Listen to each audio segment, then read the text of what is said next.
Olá, tudo bem? Seja bem-vindo a mais um programa Vida e Saúde e esteja pronto para mudança de vida, mudança de hábito e melhor qualidade de vida.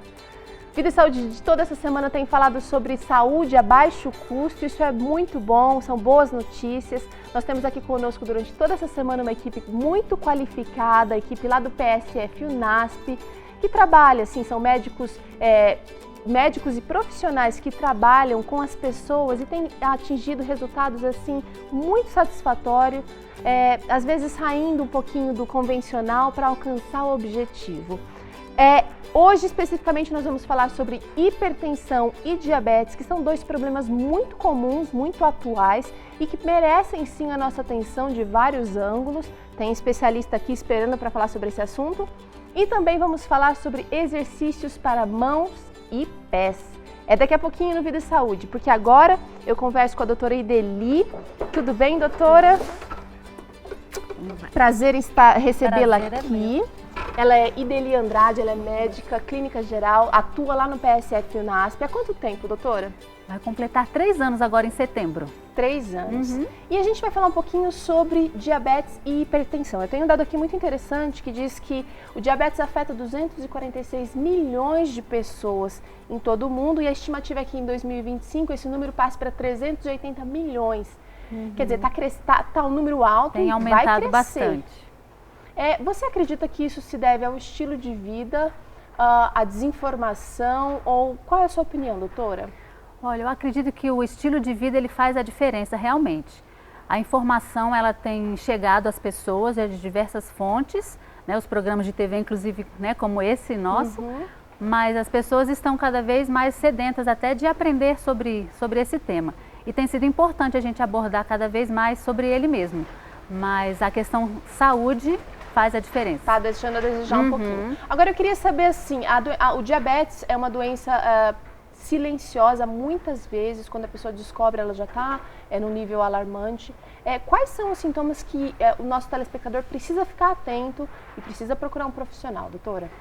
Então, um dos sintomas que a gente percebe no começo é um aumento na sede. A pessoa tem mais necessidade de tomar mais água, às vezes urina um pouquinho mais. Né, são alguns sintomas que chamam mais atenção no caso do diabetes inicialmente. Agora, pelo um exame periódico, é possível detectar se a pessoa está fora do padrão? Então, existem exames de laboratório simples, né, que a gente realiza convencionalmente, que é a glicemia, que é a dosagem do açúcar no sangue. Isso dá um parâmetro para a gente bem fiel, né, do açúcar no sangue, que é um indicador, né, já de uma preocupação em relação ao diabetes. Eles têm níveis, né, diferentes que a gente tem como parâmetro e depois tem alguns outros complementares que nos ajudam também a confirmar esse diagnóstico. Sim. Agora, pela sua experiência, a doutora Ideli está lá na linha de frente, ela lida com pessoas de baixa renda, aliás, de todos os níveis sociais e econômicos, né, doutora? Você acredita que o diabetes é uma doença que dá para ser controlada mesmo sem gastar tanto dinheiro? Com certeza. Acho que a alimentação é básica, né? Em várias doenças, inclusive no diabetes. A gente sempre orienta os pacientes enquanto ao consumo de carboidratos, né? Que entra então o consumo do pão, da batata, né, das suas diferentes formas, as massas, né, o macarrão, que coisas que as pessoas no dia a dia utilizam muito, e talvez de baixa renda principalmente, né? Então a gente orienta, então se você consegue controlar um pouquinho mais o consumo desses alimentos e algumas frutas que são um pouco mais calóricas também, a gente consegue controlar perfeitamente e também com atividade física regular. Sim, são os dois ingredientes básicos, fundamentais para o tratamento, né? Agora é o seguinte, às vezes a pessoa olha e fala assim, doutora, eu não sei se você recebe muito essa afirmação, mas esse tipo de alimento é o mais barato, macarrão, batata, o arroz, é o que eu tenho para comer. Você está conseguindo ver maneiras de começar a mudar o pensamento desse paciente, doutora? Com certeza, a gente tem, né, uma proposta diferenciada, né, na nossa unidade lá, que é o Jardim Germânia.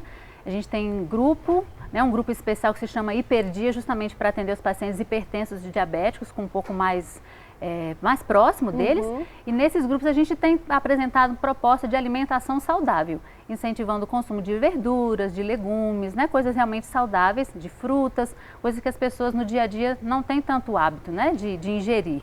E a gente tem conseguido aos pouquinhos tentar mudar um pouco essa mentalidade, né, da importância de consumir esses alimentos e como isso vai reverter em benefício, né, para a saúde de cada um deles. Agora, doutora, é o seguinte, às vezes a gente encontra o profissional da área da saúde muito ligado, muito focado assim só no medicamento.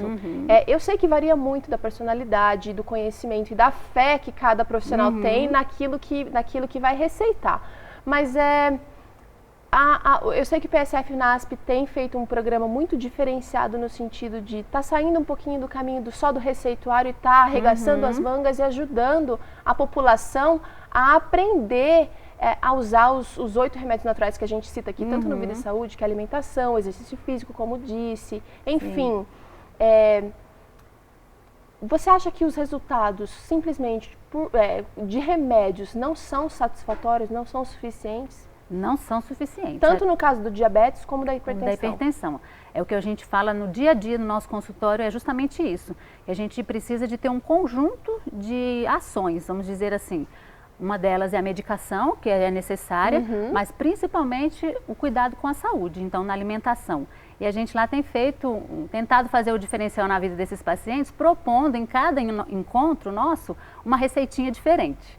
Né? A gente começou nessa primeira fase ensinar hummus, que é um alimento saudável à base de grão de bico, gergelim, limão, o azeite de oliva, o alho.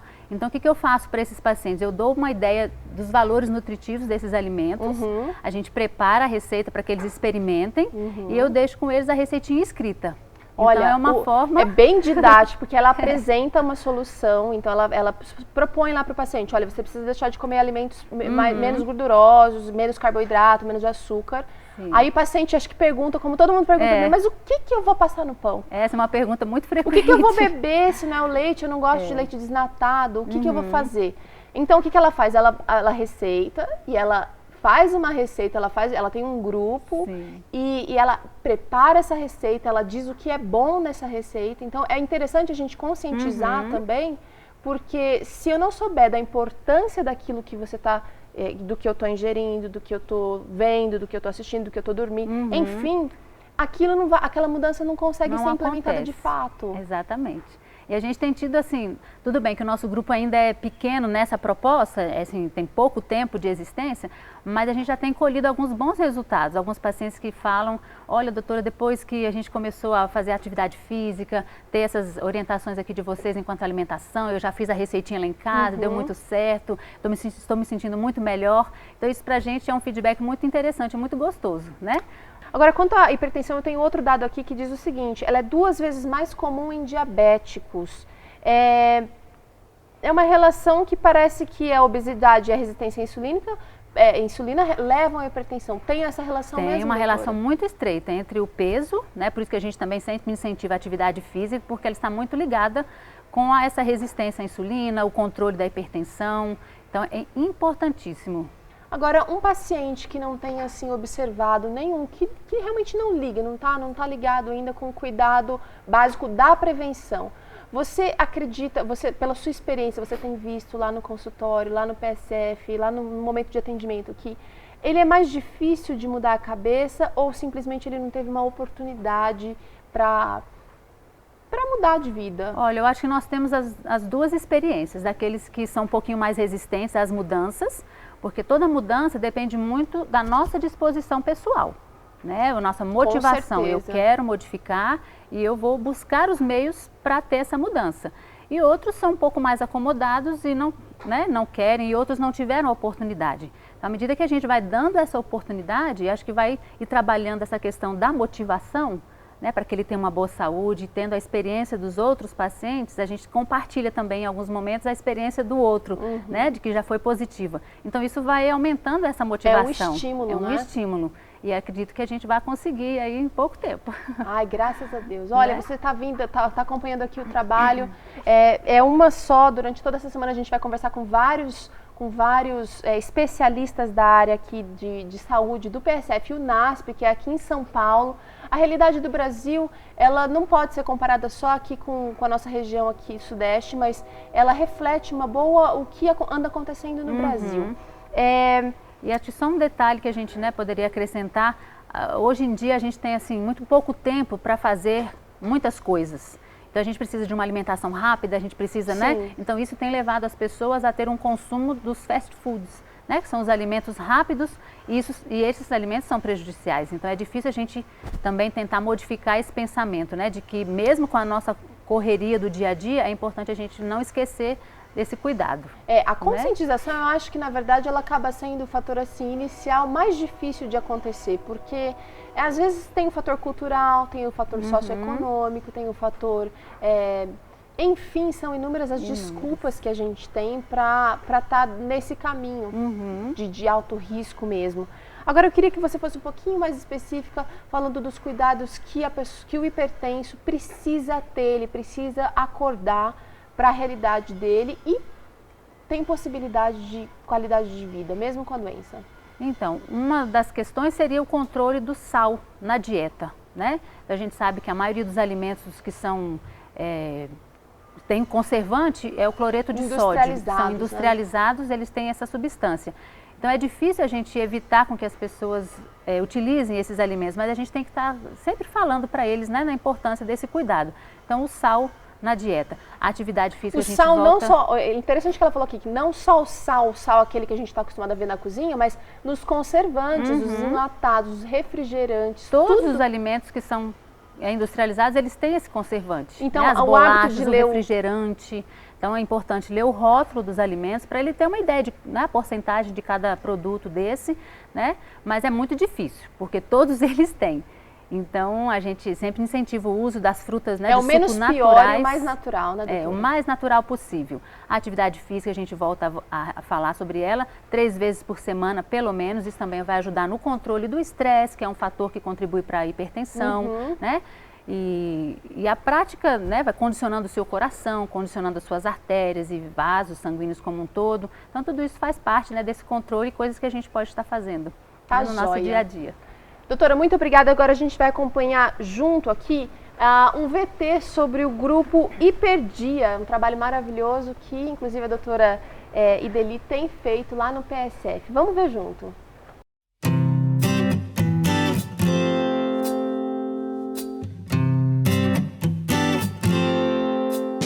O Hiperdia, assim, são pacientes, normalmente pacientes idosos, ou pacientes são os adultos jovens, né, de 30, 40, 50 anos. Nosso objetivo é a mudança de hábitos, que nós sabemos que é a mudança de hábitos e comportamento que vai trazer saúde para eles. E nós trabalhamos com a alimentação, então a saúde através da alimentação e em conjunto também a medicação.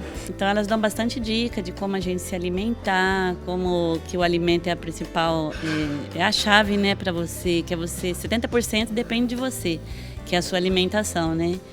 Então eu estou aprendendo tudo com elas. E a gente procura trazer algo bem prático, simples, rápido, porque as pessoas chegam aqui e têm os seus compromissos, então tem que ser algo bem objetivo. Então a gente procura falar para eles um pouquinho das propriedades de cada alimento, que no caso vai compor a nossa receita do dia, né, para que eles saibam a importância daquilo que a gente está orientando e sugerindo que eles consumam. Tínhamos pacientes obesos, muito obesos, e eles já estão assim, com obesidade 1.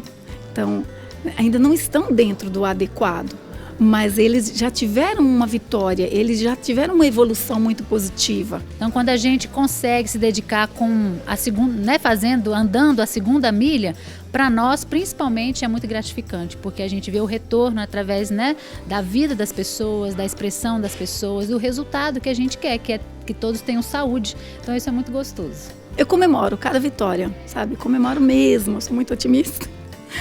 E a gente se emociona muito também com eles. Estava perdida no meio do mar, não sabia o que fazer. Estava ali, não via nenhuma tábua de salvação. Quando eu fiquei até emocionada. Eu nunca pensei assim que no serviço público eu iria ter um acolhimento muito melhor do que no convênio, que eu pago convênio particular. Só que aqui eu recebi tudo que eu não recebi lá. Então eu nunca vou deixar aqui, vai ser sempre meu porto seguro.